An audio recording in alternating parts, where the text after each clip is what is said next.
खोड़ा थाने की पुलिस जो खोड़ा डिर्ब मेहरशाह रोड ते कलेरी ट्यूबवेल वटि गश्त दौरान ॾोहारियनि सां मुक़ाबिलो।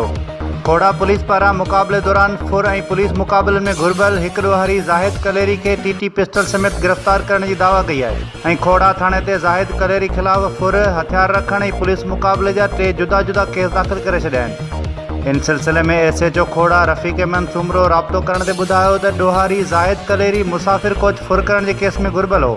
4 ॾींहं अॻु हुन खोड़ा कलेरी रोड तां परवेज़ वसाण खां 15,000 रुपया रोक ऐं 2 मोबाइल फ़ोनूं फुर कया हुआ। अॼु खोड़ा डिर्ब मेहरशाह रोड ते कलेरी ट्यूबवेल वटि ॾोह जे इरादे सां बीठल हो। ॾोहारियनि सां मुक़ाबले दौरान ज़ाहिद कलेरी के पिस्टल समेत गिरफ़्तार करे वरितो आहे, जॾहिं त संदसि ॿिया साथी फ़रार थियण में कामयाब थी विया। जवाबदार ख़िलाफ़ 3 जुदा जुदा केस दाख़िल कया विया आहिनि।